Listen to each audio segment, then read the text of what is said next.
Hello guys, welcome to my fan story. இன்றைக்கி என்னோடய ஸ்டைலில் மட்டன் மந்தி பிரியாணி செய்ய போகிறேன். மந்தி பிரியாணினாலே மந்தி பவுடர் தான் மெயினான இன்க்ரீடியண்ட். மந்தி பவுடர் நான் எப்போவுமே ரெடிமேட் தான் வாங்குவேன். இன்றைக்கி என்னோடய ஓன் ப்ரிப்பரேஷனில் மந்தி பவுடர் ரெடி பண்ண போகிறேன். வாங்க எப்படி செய்யலாம் பார்க்கலாம். 3 டேபிள் ஸ்பூன் தனியா, 2 டேபிள் ஸ்பூன் மிளகு, 2 டேபிள் ஸ்பூன் சீரகம், 2 ஸ்டார் ரைஸ், 3 பே லீஃப் பிரியாணி இலை, 2 பட்டை, ஒரு ட்ரை லெமன் இடித்து வச்சுருக்கேன். சின்ன பிசு சுக்கு ட்ரை ஜிஞ்சர் அதுவும் இடித்து வச்சுருக்கேன்.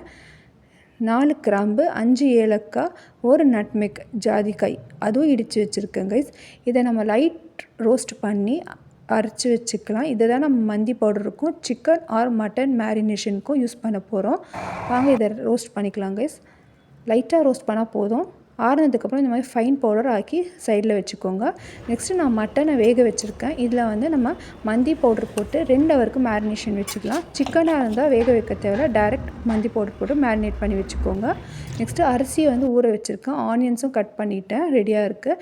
இதில் பாதி ஆனியன்ஸ் எடுத்து கோல்டன் ப்ரௌன் ஆக்கி ஃப்ரை பண்ணி எடுத்துக்கோங்க கார்னிஷிங்க்கு லாஸ்ட்டில்.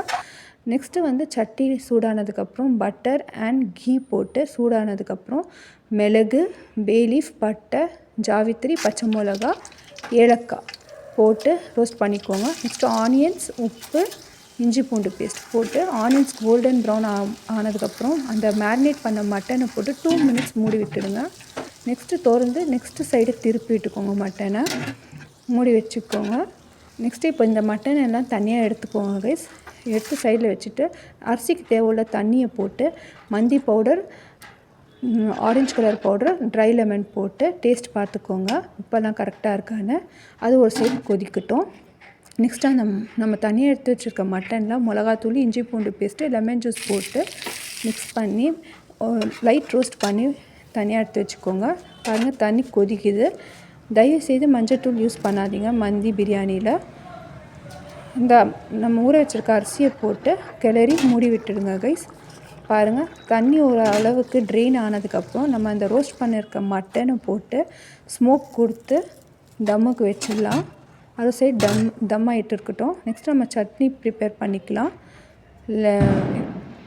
டொமேட்டோ, கொத்தமல்லி, புதினா, பச்சை மிளகா, பூண்டு, லெமன் ஜூஸ் போட்டு சட்னி ரெடி பண்ணிட்டோம்.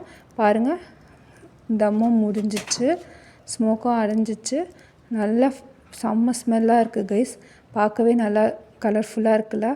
இந்த மந்தி பிரியாணி வந்து என்னோடய பெஸ்ட் ஃப்ரெண்ட், சைல்ட்ஹுட் ஃப்ரெண்ட், அவளுக்காண்டி தான். அவள் ரொம்ப நாளாக என்கிட்ட சொல்லிகிட்டு இருந்தா மந்தி பிரியாணி போட சொல்லி. எங்கள் ஃபேமிலியில் என்னோடய மந்தி பிரியாணிக்கு நிறைய ஃபேன்ஸ் இருக்காங்க கைஸ். அவள் எனக்கு கசினும் வேணும், என்னோடய ஃப்ரெண்டும் வேணும் கைஸ். அவளுக்காண்டி தான் இந்த வீடியோ போட்டேன். நீங்களும் இந்த மந்தி பிரியாணி வீட்டில் ட்ரை பண்ணி பாருங்கள். நம்ம ஆனியன்ஸ் கோல்டன் ப்ரௌன் ஆக்கி ஃப்ரை பண்ணி வச்சுருந்தோம்ல, ரைஸில் லாஸ்ட்டில் போட்டு சாப்பிட்டா செம்ம டேஸ்ட்டாக இருக்கும். நம்ம நெக்ஸ்ட்டு வீடியோவில் நெக்ஸ்ட்டு ரெசிபியோடு பார்க்கலாம். பாய்.